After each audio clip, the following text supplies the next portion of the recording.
when you sit on the block, make sure that both of your sitting bones land on the block.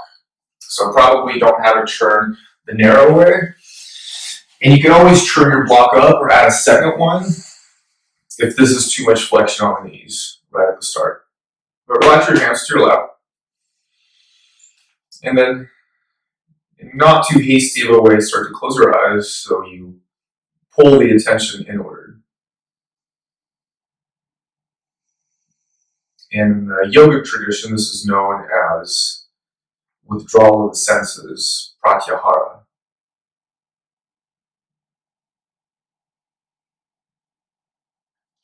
So when we sit and we collect ourselves before practice, we are, in a real way, putting aside whatever else we have going on in life. And that speaks to something, that speaks to a deep value. It's a value and a regard for the self. It's a regard for one's health, one's wellness, one's present and future. And all the great sages and teachers of yoga, they've always described the practice as being more one of discovery than of actually learning anything new.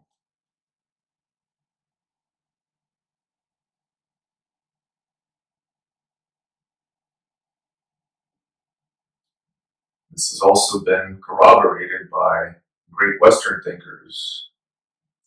There's a tremendous thinker in Western physics named Erwin Schrödinger, who actually described that the task of philosophy and of development overall as a human being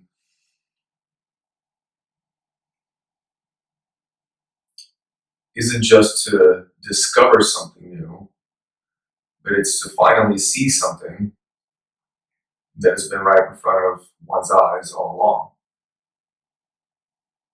And this is why the practice starts with the body, because there's no experience closer to us than this body in this life.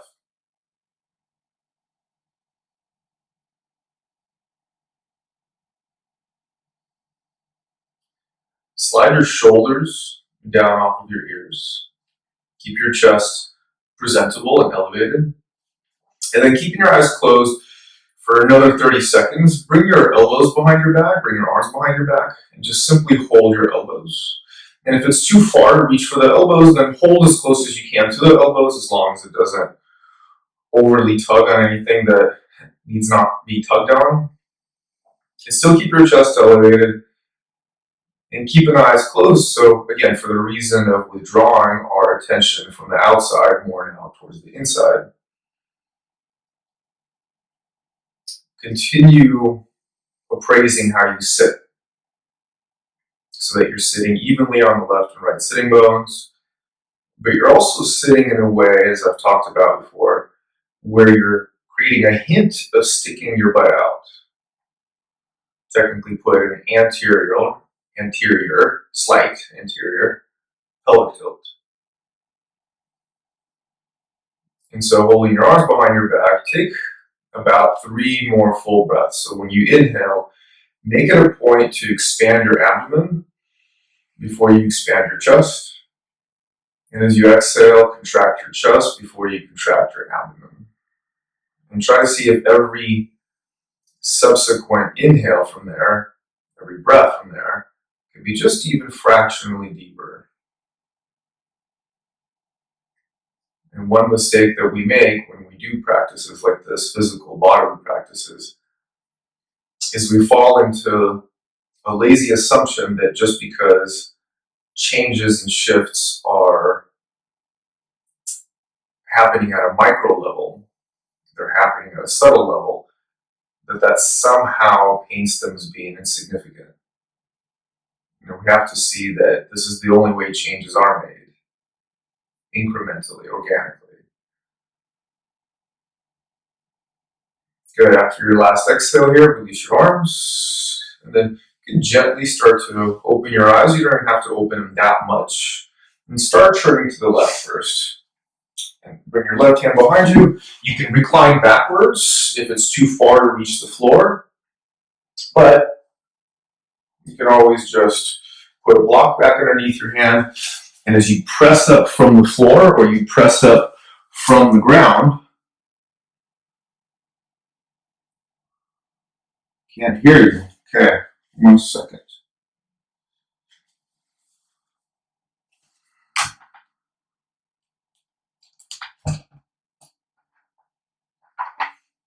Okay, can you hear me now? Give me a thumbs up. Okay. Okay, good. Perfect. So let's continue with that. I don't know if you guys did the arms behind the back thing, but let's just move on to the twisting. So as you turn to the left,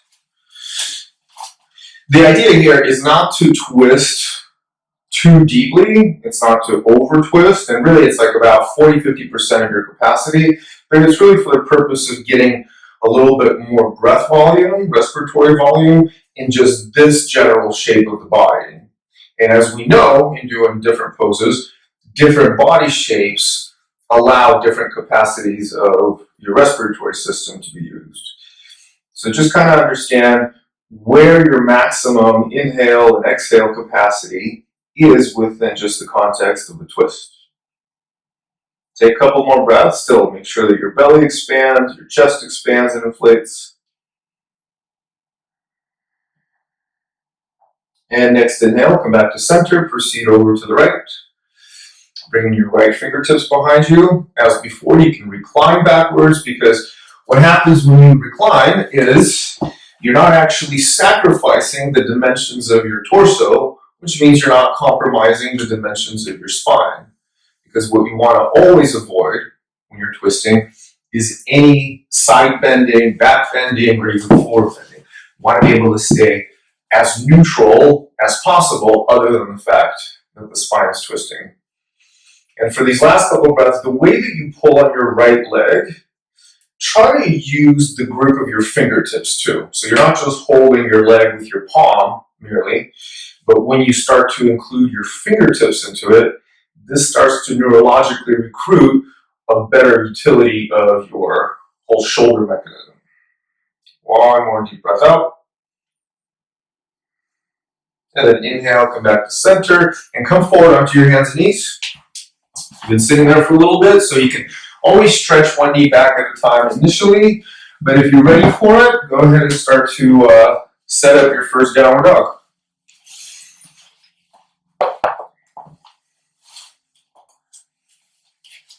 And then whatever those initial movements that make your downward dogs feel a little bit happier, start to kind of recycle those. So whether it's pedaling your heels, moving your knees, gently waving your head, just make sure that your attention, as much as it can be, is still more interiorized.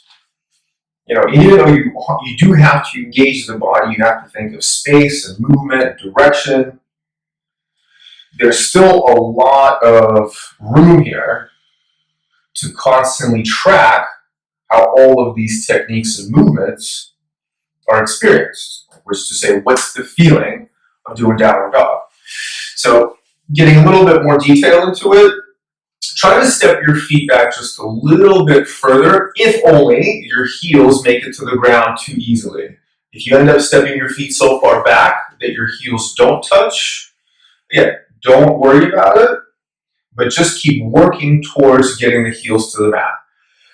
Check out the orientation of your feet too. I know we're going to set up a lot in this first downward dog.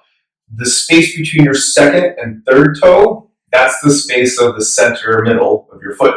So try to have that point straight forward, which might even look to you like you're just gently pigeon-toeing your feet. Okay, and then keep your toes elevated. And now that's the bottom half, really. Now go into the top half in your hands. Embed more of your index and middle finger knuckles into the ground, because they correspond to the more stable safer, of course, functional parts of your elbows and your shoulders. And then press away from the ground as this last point in a way that feels like you're pulling your neck into the shoulder girdle. So you can actually feel how some of your shoulder anatomy rises up towards the base of the skull. On the next inhale, lift your heels up. Exhale, bend your knees. Take a little walk or just a single step up towards the hands. Good. And then feet together or apart for this, up to you. Inhale, lengthen forward, broaden the chest as you pull away from the hips. And as you exhale, still try to keep your chest and torso broad while folding down. Now let's do a couple more before we stand up. Inhale, lengthen. Think of lengthening also as broadening. And then exhale as you fold, try not to lose either.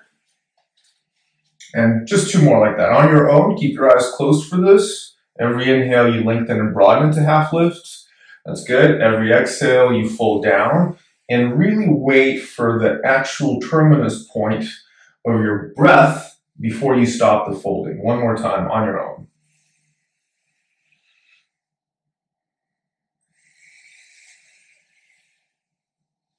Good. And now come to half lift.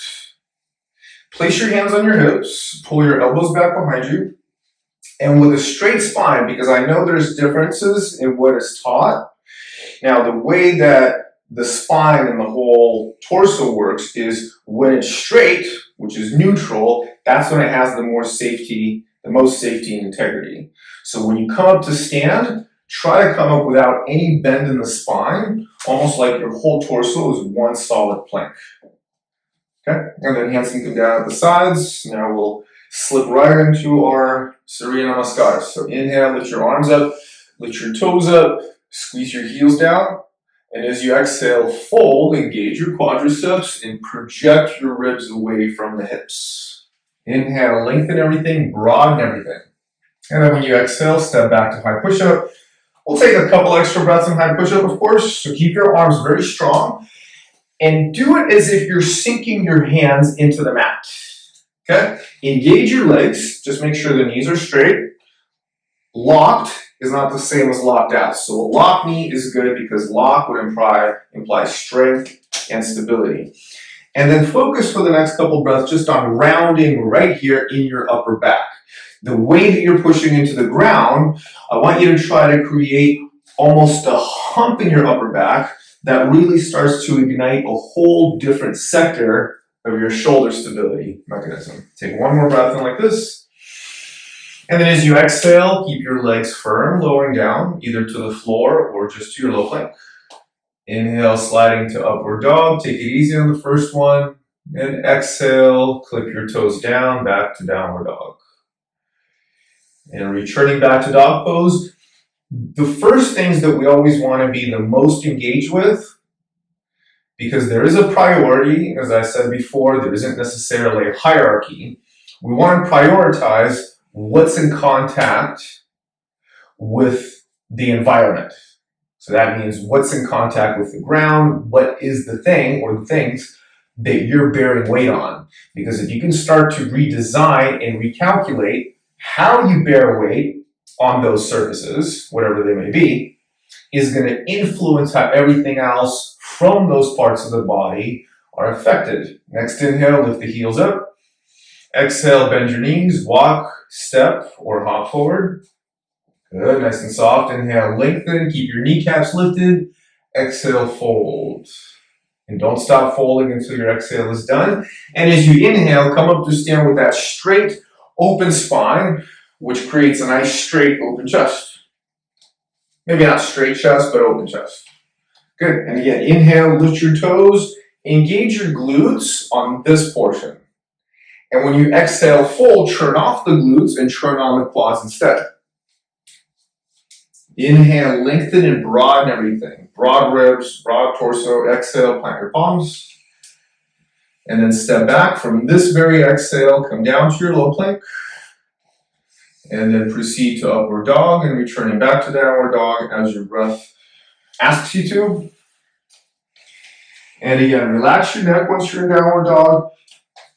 Getting more specific with where I left off in the previous dog poses, Because we want to be the most mindful of the parts of the body that are in contact with everything not the body, first, you want to always look at your feet and your hands in downward dog, because any slight misalignment in your feet actually creates misalignments up the hips and in the shoulders. So you keep your feet neutral, so toes pointed at 12 o'clock. And with the hands, ideally you want about the middle finger or index finger pointing to 12 o'clock.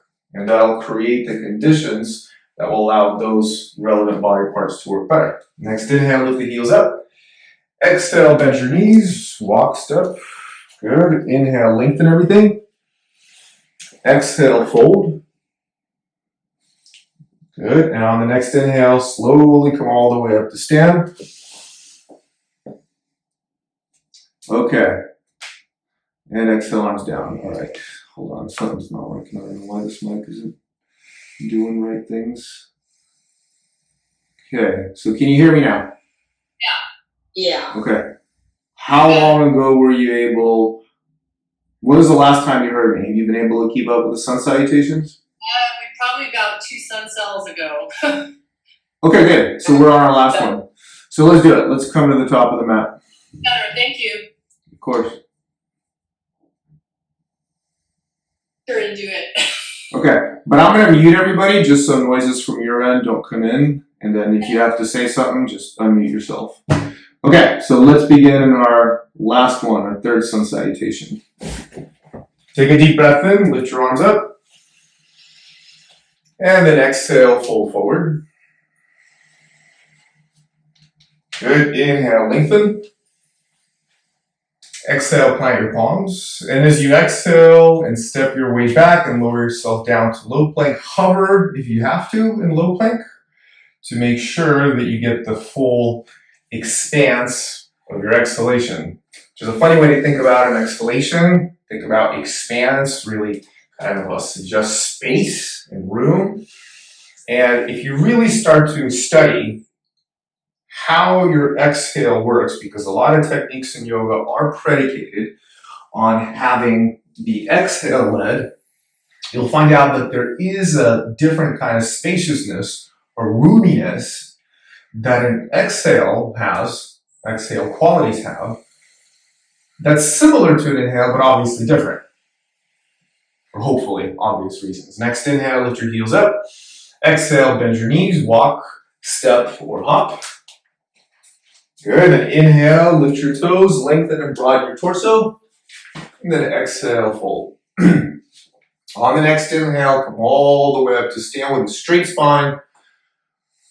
That's not straight. Exhale, arms down. Okay, now Sun Salutation B's. Bend your knees, lift your arms up. So for this Utkatasana, you can keep your feet apart if you like, but if you're going to keep your legs together, add the component of squeezing your legs together at the center. Good. Extend up through the fingertips. Make sure your heels are heavy. Take one more breath in. And then exhale, straighten your legs and fold. There, good. Then inhale, lengthen the torso, broaden everything. And exhale, plant your palms, step back. Coming down through your low plank. And then getting out of upward dog, as you come back to downward dog, step your right foot forward. And as we've been doing, try to touch your knee to your nose or forehead first before the foot steps through. Perfect. We're going to do one lunge to come up. So as you inhale, arms go overhead. Take one more breath there. Keep your back leg solid. And exhale as you bring your arms down. Keep the back leg solid the whole way through as the right leg steps back and you go through your vinyasa again. And again, coming out of upward dog, save enough exhale to step that left foot forward with a quick little tap of the knee. And then constructing your high lunge. Take an extra breath when you get to the apex of your high lunge and solidify your back leg a little more. One more inhale. Good. And exhale, keep the back leg sharp and steady as your arms come down, and even keep that right leg sharp and steady as you roll through your vinyasa.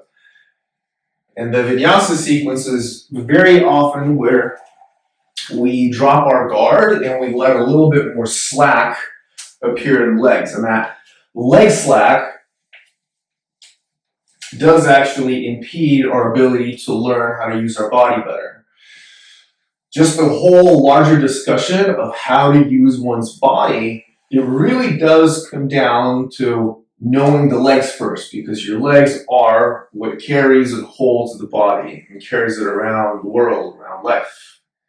So leg literacy is a term, is a relationship that is kind of almost front and center in yoga asana practice. Next inhale, lift the heels up. Exhale, bend your knees. Walk, step, or hop forward. Inhale long. Exhale, fold. And at the very first sign of your inhale, bend the knees. 3 breaths in Utkatasana. 70 or 80% of your body weight directly on the heels so that the toes can lift almost automatically. And squeeze your thighs. 1 more deep breath in.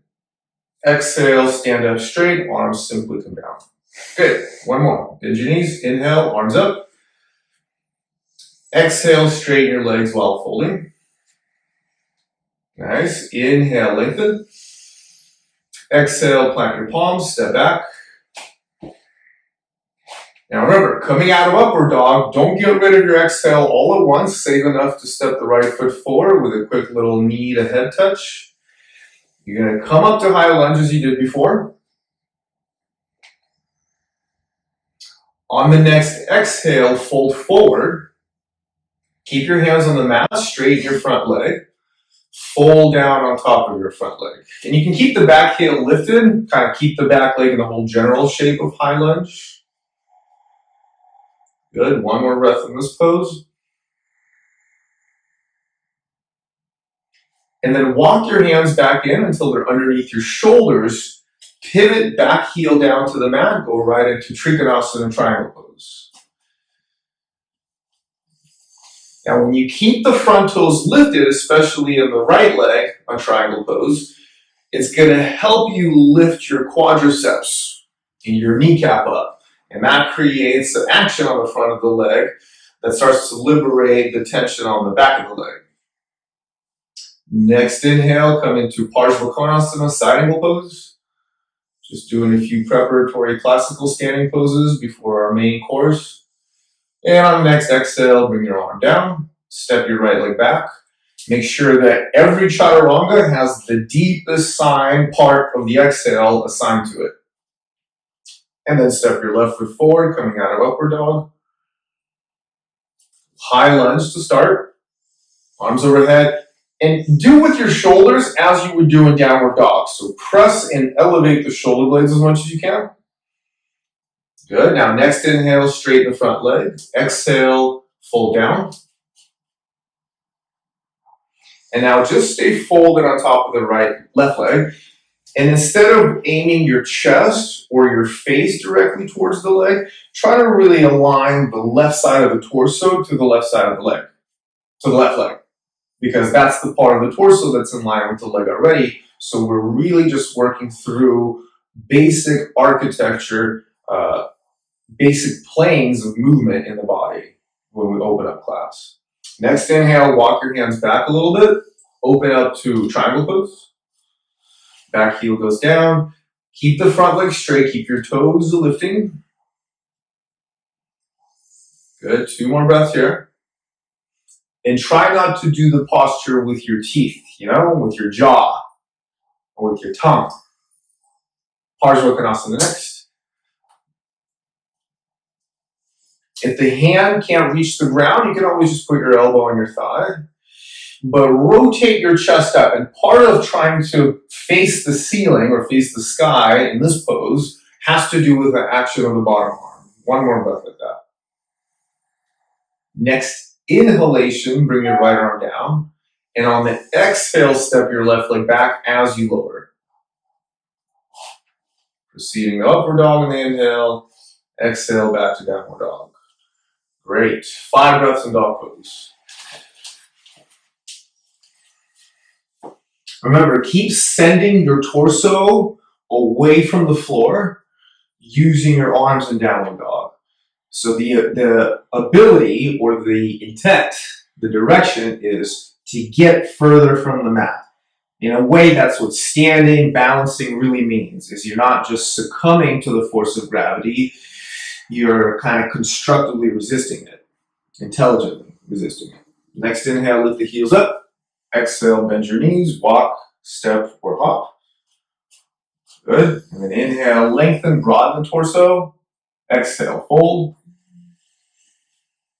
And on the next inhale, bend the knees for Utkatasana, lift your arms up. And the exhale, just straighten your legs as you bring your arms down. Perfect. Hands on the hips, separate your feet about hips width. Lift your toes, inhale, lift your chest up. Exhale, fold forward. Perfect. Now grab your big toes, as we've done this before. Pull your elbows straight back behind you, not out to the sides. Perfect. And then when you do this, try to sway a little bit more weight forward towards the roots of the toes, because it's easy to just kind of land dead weight on the heels, but when you're on the roots of your toes, you have to be more calculated because any little deviation can risk falling over. Good. Last breath out like this.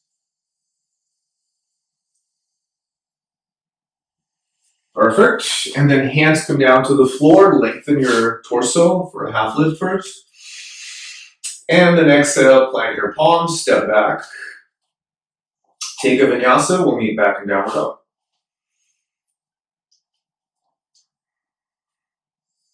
Good. So just a little bit more shoulder integrity and stability. Bring your feet all the way together. Come forward to high push-up. And then look at your right hand. Make sure that your right middle finger is facing straight forward to 12 o'clock. And then slowly roll over to the right hand on the outer edge of your right foot. You can, yes, have your left hand on your left hip. You can extend your left arm up. Right now, what we really want to make this about is the shoulder. But in order to support the right shoulder, we have to do good balancing things in the legs. So even in this case, the legs have influence over the shoulder. Stack your feet together and pull the outer edge of your left foot. Perfect right there, yes. Upward towards the body. And project your torso, yes, and your chest up by like literally slamming your right hand into the floor a little bit more forcefully. Gorgeous. Take one more breath in. And then exhale, bring your hands down, come back to downward dog. Good, you can separate your feet again in downward dog for a couple moments, just to kind of reinstate the dog pose state. And then bring your feet back together. Come forward to high plank. Gently, slowly roll over to your left hand. Make sure that bottom middle finger is facing straight ahead. And then again, repeat with the right foot what your left foot was doing before. And that all has to do with this movement called eversion, which is outer edge of the foot pulls up towards the body. And that'll let you stay stable enough in the lower body to where you can do good things with the shoulders. So that has to do with projecting your chest up like you're literally interested in pushing your chest into the ceiling from the force of your left arm. One more full breath like that. Excellent. Bring your right hand down and proceed to low plank. And then back to downward dog we go. Okay.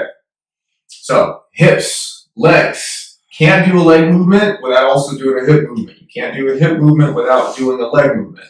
So when we say legs, hips are implied. When we say hips, legs are implied. So here we go. You're going to step your right foot forward between the hands into a lunge. And then look out in front of your right foot. Yeah, you're not coming up. Bring your hands out in front of your foot to get ready for balancing warrior three. Hands supported, warrior three. When you're ready.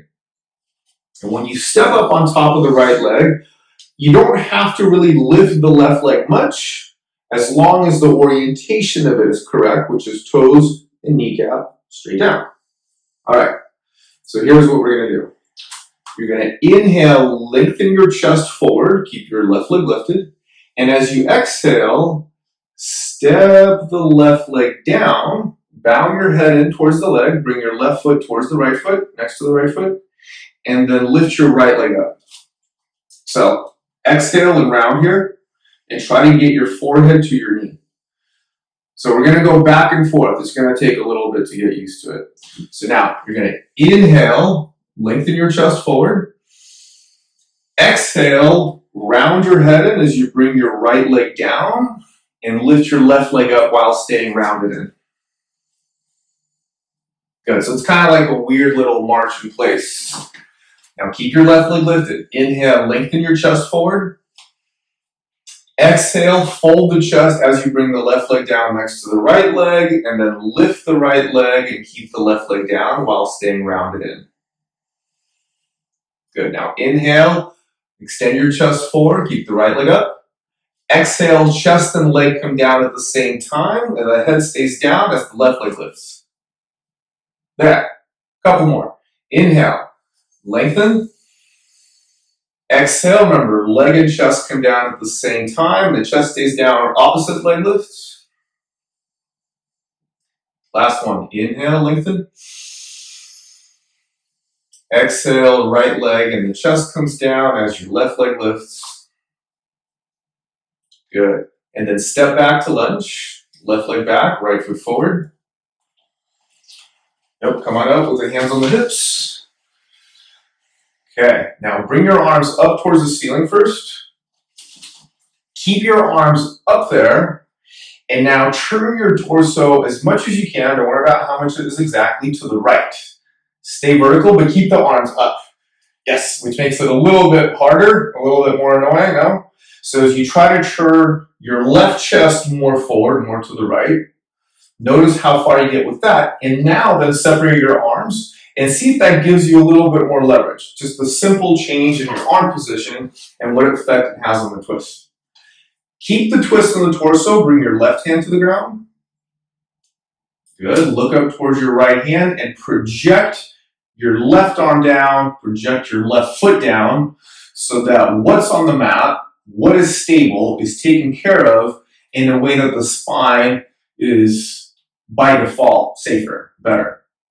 Next exhale, bring your right hand down. Step your right leg back. If you like, take a vinyasa. Otherwise, come right back to downward dog. Okay, good. Step your left foot forward. I'm going to do something a little bit different. Again, step forward into a hand, fingertip supported warrior three. There. And you might want to use a block for this, so you might need to, but don't use one yet until you actually find out what it is we're going to do. So left hand stays on the mat. You're going to open up to balancing half moon. There we go. Good. Keep the top toes pulled back. Kick out through the heel. And then inhale, bring your right hand down, square the hips off, square the chest off. And then lift your left arm up, go into revolve balancing half moon. Inhale, bring the left arm down. Exhale, lift the right arm up and lift the hips up. So you're kind of like now doing a twisting march. Inhale, right arm comes down and the hips level. Exhale, left arm lifts as your right leg stays afloat. One more. Arm down, right arm and right leg, right hip lifts. Beautiful. From there, step back into triangle pose.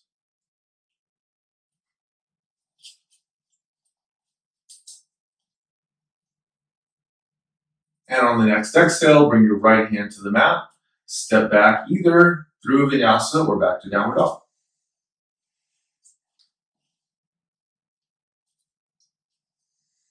Okay, and then right foot forward. Hands stay on the mat. Come back to a balancing fingertip supported warrior three. Okay, so now place your right hand on your right hip.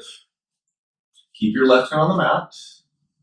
And now see if you can balance in this pose and place your left hand on your left hip too. Now keep your torso parallel to the ground.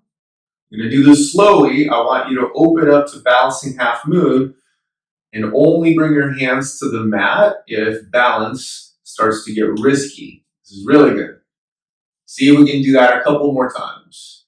No shame if you have to bring your hands down. Remember, do the best you can. Inhale, square off slowly. Good control. Try to keep your back leg lifted. Exhale, open back up. Awesome. So if you could do that without your hands, and the more that you can train yourself to do that, that purports to an intelligence in the hips that is unrivaled to anything else that we can do. So back to half moon. Good. One more time. Hands on the hips. Inhale, square off. And then exhale, open back up to balancing half moon. Good. And then step back to triangle pose. Couple of breaths here. And on the next exhale, bring your left hand down, step your right leg back, take a vinyasa, or just come right back to downward dog. Okay, step your left foot forward. Something even slightly different from that. Step into a fingertip supported warrior three. Okay, so you know how you did the march side to side before? And if you want to watch this first one, it's going to be easier than that. So you're going to exhale, round your head and your right leg together, but don't step your right foot to the floor. Actually, keep your right leg lifted and try to pull your leg towards your head and your head towards your leg, just like Michelle has it here. So your right leg is never going to touch the ground. So let's try that. Inhale, back to warrior three. Right leg extends as your chest reaches forward. And as you exhale, the chest folds and the right leg flexes. Perfect. Inhale, four more like that. Lengthen, extend.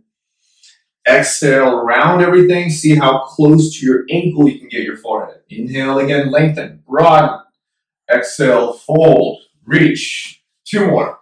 Inhale. Exhale. You might wonder, what is the reason for all this madness? I'll tell you in a moment. As you exhale, now step the right foot down, round your head towards your leg, and then lift the opposite leg. Good. Now stay there. So now you're in a warrior three, where kind of like a Uttanasana blended warrior three. So head stays down, chin stays tucked in. So for the next 5 breaths, as you're now standing on the leg that you were moving before, the idea was to engage the hamstrings every time you lifted the leg to warrior three before you put some length and stretch to them. And this is another way to get more length out of our muscles, is we can have a little pre-engagement before we get into flexibility that actually shows pretty good results. And then inhale, bring your left leg down, step back to downward dog or through a vinyasa. Okay, so that was the right leg forward, now left leg forward, step through, come into a fingertip supported warrior three, please. There we go. So, sorry, switch legs, right leg down, left leg up. There we go.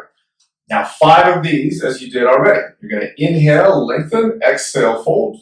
And again, inhale, extend your chest, extend your left leg. Exhale, fold everything, and see if this leg and the head can come a little bit closer to each other where there's a little more restriction. Just make sure you keep that knee straight the entire time. 2 more. Inhale, lengthen, extend, expand your chest. Exhale, fold, really pull the leg in. Last one, inhale. And as you exhale, step the left leg down next to the right foot, lift the right leg up, and continue folding down with the forehead to the knee, or the forehead to the shin. So 5 breaths here, and those of you that have more flexibility, you can always ground the back of your left ankle with your left hand, and imagine you're pulling the ankle up in order to get, yes, the torso down a little bit deeper, a little bit better. Last 2 breaths. Awesome. 1 more. And then step your right leg back, step the left leg back to downward dog, unless you'd like to go through a last vinyasa, because this is the last opportunity for one. And then let's come down to child's pose. Good. Keep your knees a little bit more separated in child's pose, just so that when you're breathing, hopefully you're doing a little bit more by now, your abdomen can expand a little bit more, not being confined by your own legs. But settle in, kind of let yourself be heavy, let yourself drop. Close the eyes and turn your eye gaze down, because this is a parasympathetic activating gesture of your visual system that, when you combine it with child's pose, can be a very good, like, therapeutically focusing experience. Still breathing through your nose, and that's kind of the protocol for all yoga classes and essentially even all exercise modalities. Any kind of workout, want to build up the ability to breathe through the nostrils 100% of the time.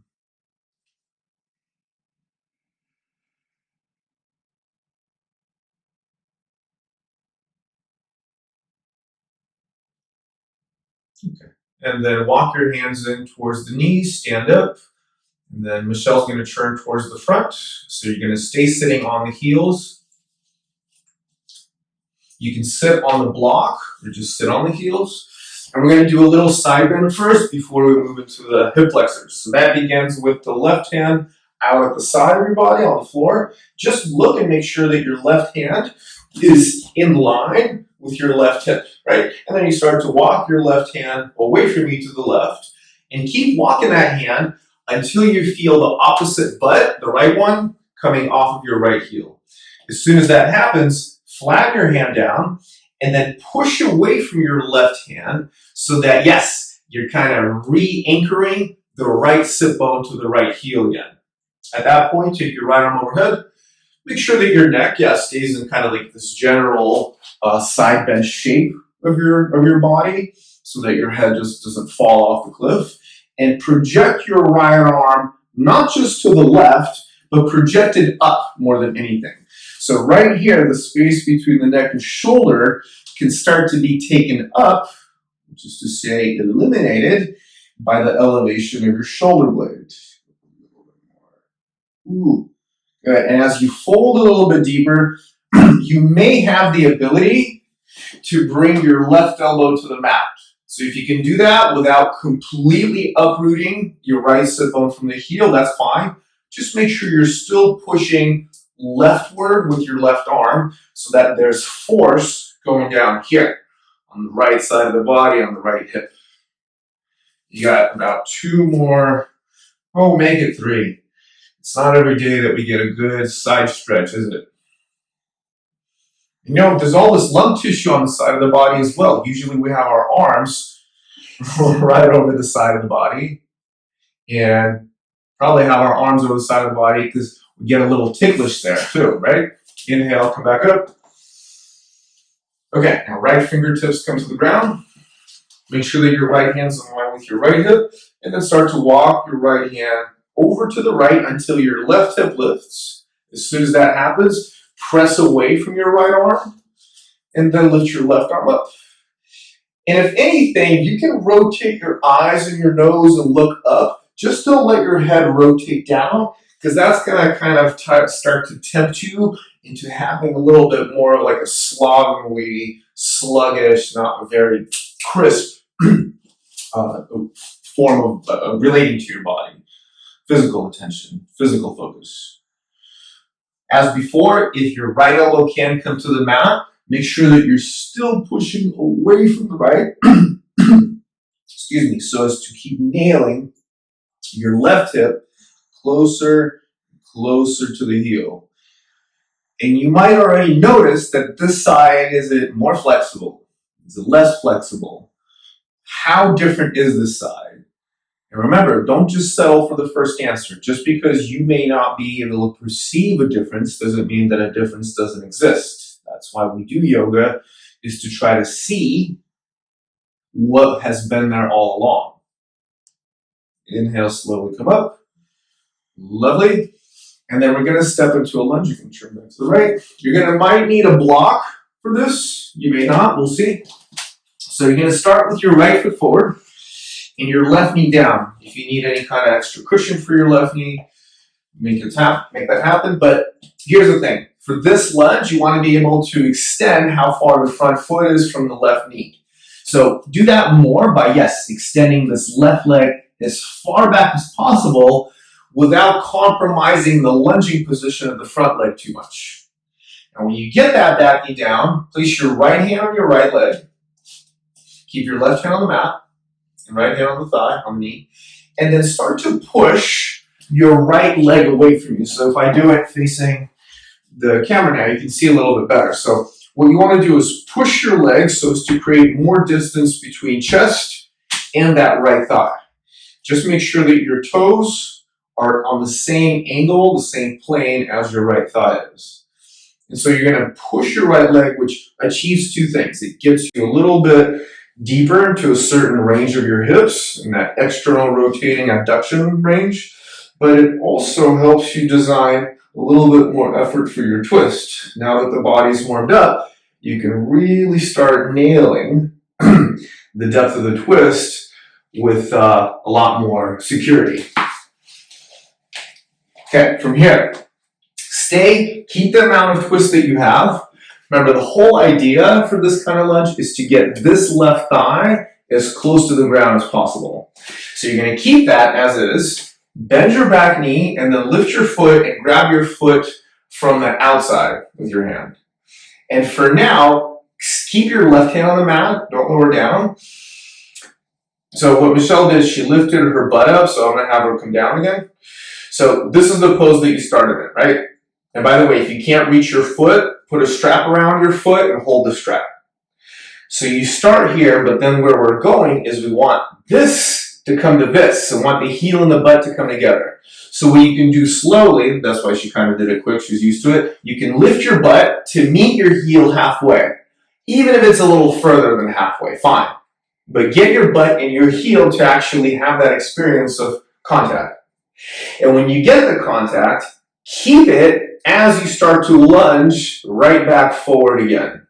And again, the idea there is to get this left thigh close to the mat, no matter how it might feel, actually, try not to be dissuaded by the intensity of the pose because it's supposed to be that way. But stay consistent with this heel contact, because then you're going to get two things at once. You're going to get more quadricep delivery, and you're also going to get more psoas delivery. Last breath out. Lovely. Release your left foot, hands down, and then gently switch legs. However that means to you, whatever that means to you, as far as gently. For some people, it means jump switching, apparently. So, if jump switching is a gentle, what's not gentle? That's what you gotta wonder. So left hand on the left thigh, right hand stays on the mat. And then just push your left leg away from you. And remember, this pushing away of your left leg, it gets you to collaborate into a little bit of a better twist, but it also pushes in distances your left thigh from the torso, which is, as I said earlier, when you have leg movement, you have hip movement. So the flexibility that you're building into the hips is part of like the whole matrix of pigeon pose, lotus pose, Baddha Konasana. Keep the amount of twist that you have in the torso without changing anything at all. Just bend the back knee, lift the foot, and grab it. Good. So if you have to untwist a little bit, come back to that same amount of twist. There. And remember, like before, heel to butt. So meet your heel halfway or more. Michelle just met it 100% of the way. The heel didn't even budge. That was awesome. Okay, so now keep the heel and the butt together, and then start to lower all back down. Start to gravitate. Gravitate? Sure, we'll go with that. Your right thigh to the floor. When you're pulling on your ankle like this, just make sure that your toes are kind of protesting back against it, and that'll keep the structures of your ankle more protected. Last 3 breaths, see if you can get that right thigh to sink deeper and keep the heel, right along with it. One more good breath like that. And that's it. Bring your left hand down to the mat. Lovely. And let's see, lay down on your backs.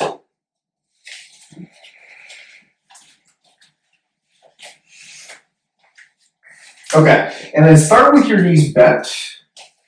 Okay, And you might want to watch how Michelle does this. So she's going to hold underneath her thighs with her hands. Underneath the top of the thighs. Sorry, more specific. Good. So you're kind of holding like right underneath the bottom ledge of your glutes. And then she's going to push her chest or her abdomen out and start to push her elbows in underneath her and stack herself up on the elbows to start kind of getting ready for fish pose. So as she holds onto her legs, she's basically pulling these 2 points close together. And so as she pulls these 2 points close together, she allows her chest and her ribs to come up, and then she can actually stack the top of her head on the mat. But when you do this, don't just let all of your body weight land on the head and neck. Keep some of it supported in the elbows. And then the last point here is you keep the upper body frame, then you can extend your legs forward, and that's going to be full fish. But you're biting the back of your thighs and your glutes with your fingertips the whole time. That gives you the action to keep the shoulders in place and to keep yourself on the head like that. So 10 breaths in total. When you finally get into it, make sure that you close your eyes once you're in it. And don't look towards the forehead direction. Try to look towards your chin or nose direction. So you're strongly pulling your eye gaze down off the tip of your nose, like you're looking up. And every inhale, try to get more expansive. Yes, and every exhale, do the exhale expansive, which is just a deep contracting. It's like you're creating a void by getting rid of content. And when you're done with your last breath, you can relax the elbows and let the arms and the torso just settle down.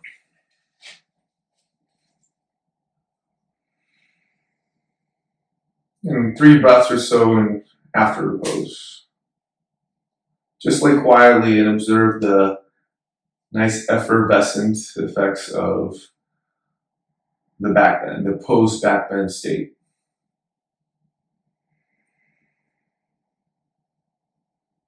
There's that residue that's left.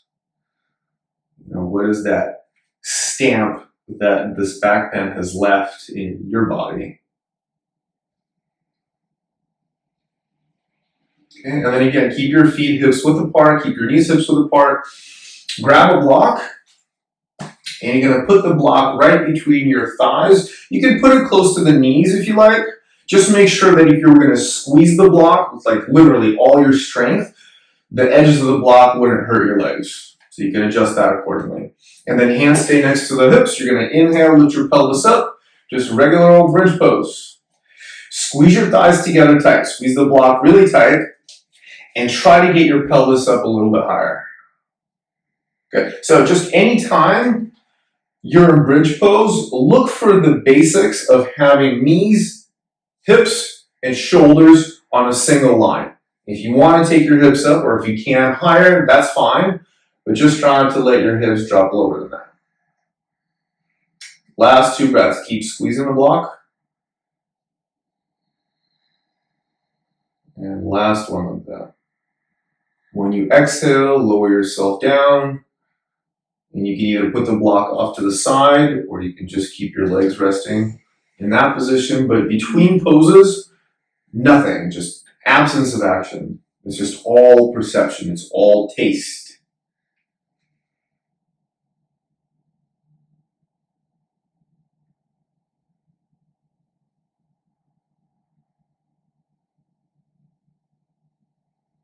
And just so we don't have to move around too much, let's finish up with a little bit of hip work, and then we can rest. What do you say? So first, bend your knees, hug your legs to your chest. So see how that feels initially, especially after back bending when you're activating your glutes and hamstrings.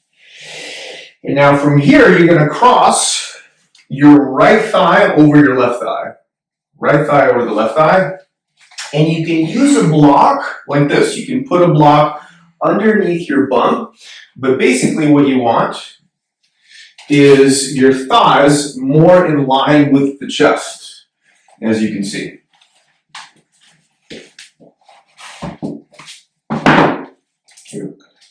So you have your chest and your And your thighs, your knees, more on the same plane, right above each other.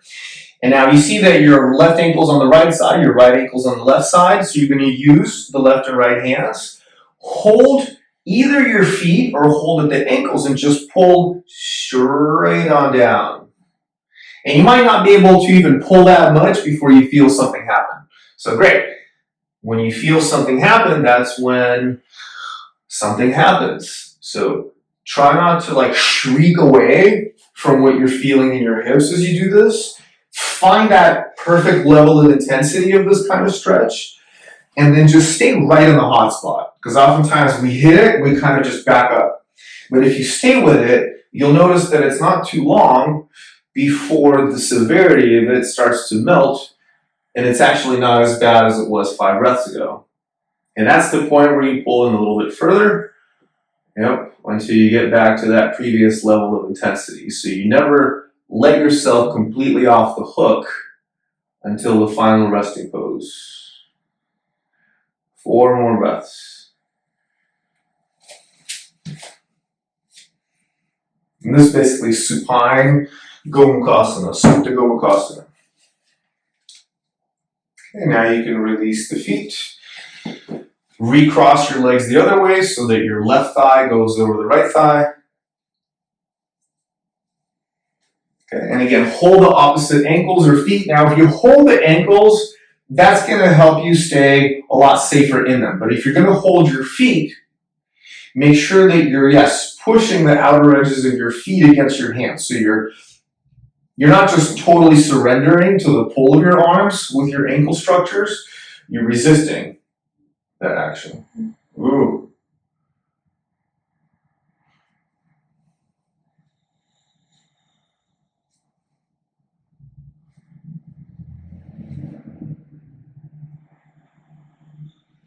And how does this side compare to the previous side?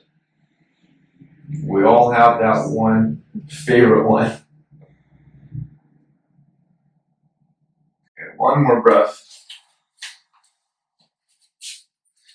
And then release your legs. Place your feet flat on the mat and get yourself ready for Shavasana, whatever that may mean. If that means you want to get something for your eyes, something for your head, well, always get something to cover up your eyes. And I guess if there's any other final poses that you really feel your class isn't complete without, then please do that.